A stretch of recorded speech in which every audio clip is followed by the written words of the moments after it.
मुल्क भर में सर्दी की लहर बढ़ रही है। पारा नुक्ते जमात से नीचे आ रहा है, लेकिन स्टॉक मार्केट का पारा बुलंद होता चला जा रहा है और पीएसएक्स का केएसई 100 इंडेक्स, जो कि बेंचमार्क इंडेक्स है, 1,14,000 पॉइंट से तजावुज़ कर चुका है। इस हालिया तेज़ी के अंदर जिस कंपनी ने रिकॉर्ड बनाया है वो कौन सी कंपनी है और उसकी तेज़ी की मेन वजूहात क्या हैं? स्टेट बैंक ऑफ पाकिस्तान की मॉनेटरी पॉलिसी 16 दिसंबर को पेश की जाएगी, जिसमें शरह सूद का फैसला होगा। क्या इंटरेस्ट रेट कम होगा, कितना कम होगा और इंटरेस्ट रेट की कमी से स्टॉक मार्केट में कौन से लिस्टेड कंपनीज हैं जिनको बेनिफिट होगा? इसके बारे में जानने के लिए आप मेरी वीडियो आखिर तक ज़रूर देखिएगा और अगर आपने मेरा चैनल सब्सक्राइब नहीं किया तो काइंडली उसे सब्सक्राइब कर लीजिए।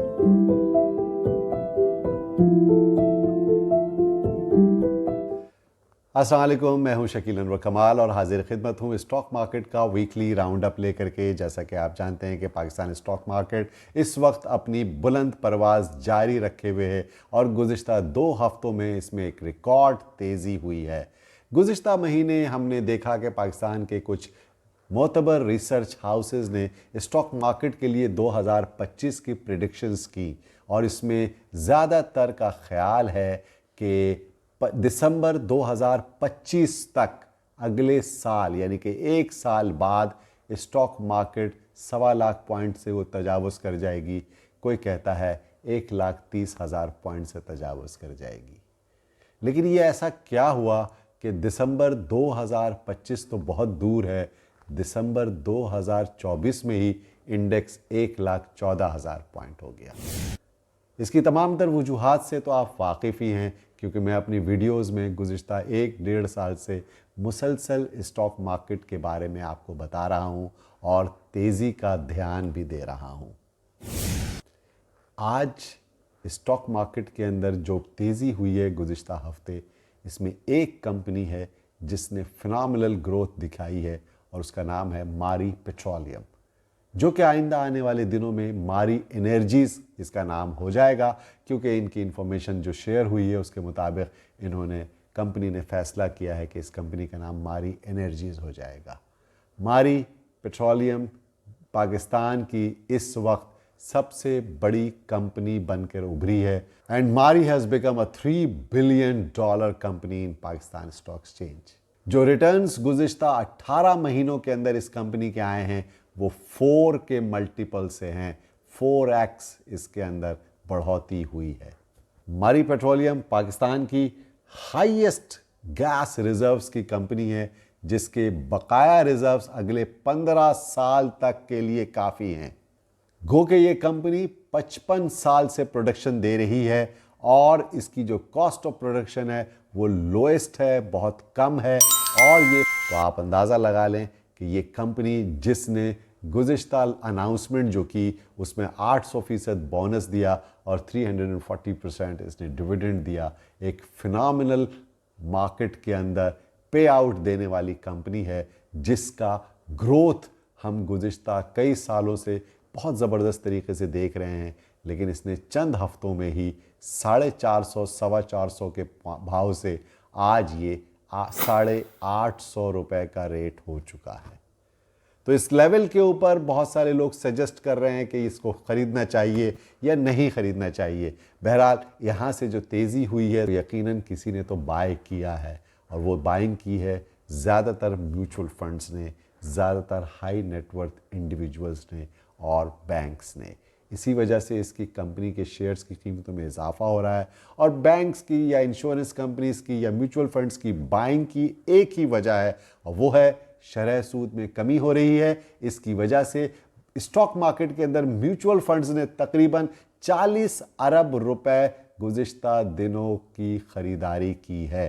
40 बिलियन रुपीज़ इंजेक्ट किए गए हैं स्टॉक मार्केट के अंदर म्यूचुअल फंड के ज़रिए और अगर ये पैसा मज़ीद बढ़ता है तो आप अंदाज़ा लगा सकते हैं कि स्टॉक मार्केट कहाँ तक जा सकती है, क्योंकि ये कैपिटल मार्केट है, ये सरमाए से चलती है और इसमें जितना सरमाया इंजेक्ट किया जाएगा उसी हिसाब से इसकी मार्केट के अंदर तेज़ी होगी, और अगर इसमें से सरमाया निकाला जाएगा तो ये मार्केट धड़ाम से गिर भी सकती है। तो फिलहाल जो हालात हैं, जो वाक़यात हैं, जो मामलात हैं, जो ग्राउंड रियलिटी है, वो स्टॉक मार्केट को बहुत ज़्यादा सपोर्ट कर रही है और कन्विंसिंगली बाज़ार बढ़ रही है, और उसकी मेन वजह इंटरेस्ट रेट के अंदर कमी है। अब मैं आपको बताता हूं कि इंटरेस्ट रेट में जो गुज़िश्ता दिनों कमी होती आ रही है, तकरीबन 900 बेसिस पॉइंट इंटरेस्ट रेट कम हो जाएगा 16 दिसंबर तक, क्योंकि 16 दिसंबर को जो एमपीसी है उसमें 2 से 2.5% मजीद कमी एक्सपेक्ट कर रहे हैं हम, और 22% से 13% तक जब इंटरेस्ट रेट हो जाएगा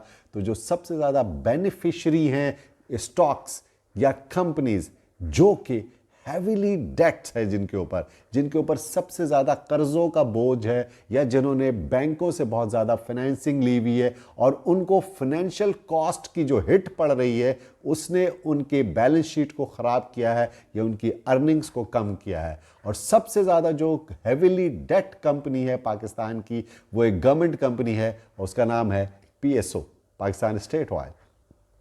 तो जनाब, पाकिस्तान स्टेट ऑयल के ऊपर 432 अरब रुपए का कर्जा है और इसकी फाइनेंशियल कॉस्ट इसको बहुत हिट करती है। अगर ये शरह सूद कम होगा 2% के करीब या 1.5% या 2.5% तक, तो इसके अंदर तकरीबन 15 से 18 रुपए अर्निंग पर शेयर का पॉजिटिव इम्पैक्ट आएगा, और ये अगले माली साल 2025-2026 में रिफ्लेक्ट होगा। इसी तरह जो हैवीली डेट कंपनीज पाकिस्तान की जो बिग कॉन्ग्लोमरेट्स हैं, जिसमें लकी सीमेंट है जिसके ऊपर 201 अरब रुपए डेट है, PTCL है जिसके ऊपर 181 अरब रुपए का कर्जा है, हब पावर है जो कि 145 अरब रुपए का डेट कैरी कर रहा है, पैकेजेस एक कंपनी है जो कि 105 बिलियन रुपीस से ज़ायद का डेट कैरी कर रही है, और इनके ऊपर जो फाइनेंशियल बर्डन आता है, फाइनेंशियल कॉस्ट आती है, जिसकी वजह से इनकी अर्निंग्स पर नेगेटिव इम्पैक्ट पड़ता है। शरह सूद कम होने से इनकी अर्निंग्स बेहतर होने के चांसेस हैं।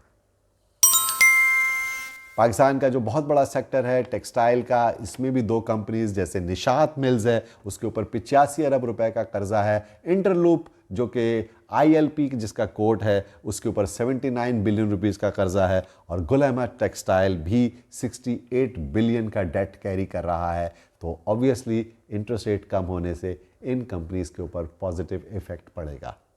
और इंटरेस्ट रेट का सबसे ज़्यादा बेनिफिट मार्केट के अंदर उमूमी तौर पर ख्याल किया जाता है कि सीमेंट कंपनीज़ के ऊपर होता है। तो सीमेंट कंपनीज़ के ऊपर जो सबसे ज़्यादा डेट बर्डन क्रिएट लेके चल रही है वो बेस्ट वे सीमेंट है, BWCL, जो कि तकरीबन 58 बिलियन से ज़्यादा इसके ऊपर लोन है, और 35 अरब रुपए से ज़ायद का लोन कैरी कर रही है। DG खान सीमेंट और मेपल लीफ के ऊपर 17 अरब रुपए का डेट बर्डन है। तो इनकी फाइनेंशियल कॉस्ट बहुत ज़्यादा हिट होती है, शरह सूद इनके ऊपर बहुत ज़्यादा पड़ रहा था जब 22% था। तो अब जब बतदरीज 900 बेसिस पॉइंट के करीब इंटरेस्ट रेट कम हो चुका है, या आइंदा आने वाले दिनों में मज़ीद कम होगा, तो आइंदा माली साल के अंदर इनकी बैलेंस शीट के अंदर अर्निंग पर शेयर इनकी पॉजिटिवली रिएक्ट करेगी, जिससे इन कंपनी के शेयर्स की कीमतों में भी इजाफा मज़ीद मुतवक्को है। और गुज़िश्ता दिनों जो रैली चली है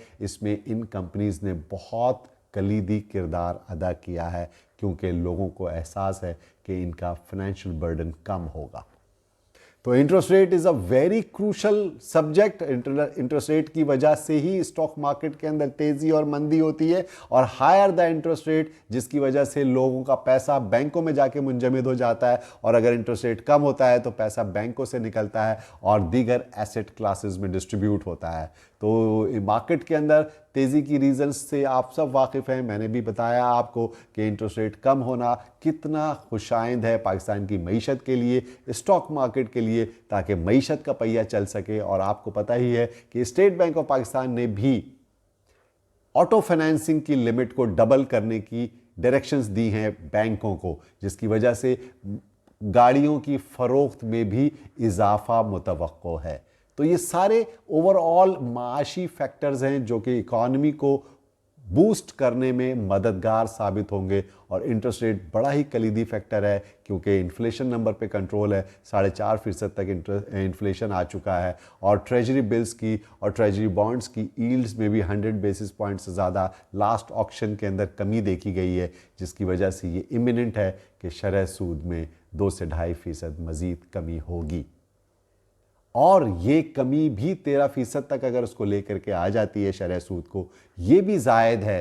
पाकिस्तान के अंदर शरह सूद जब तक सिंगल डिजिट पे नहीं आएगा, मईशत का पहिया सही मानों में चल नहीं सकेगा। हम सब उम्मीद करते हैं कि पाकिस्तान की मईशत में और उसके समरात जो आएँ बेहतरी के, वो अवामी सतह पर भी पहुँचे, महंगाई में मज़ीद कमी हो, बिजली की कीमतों में मज़ीद कमी हो, ताकि प्रोडक्शन जो है वो आसानी से हो सके और पाकिस्तान के एक्सपोर्ट्स ग्रो कर सकें। आप सबका बहुत बहुत शुक्रिया।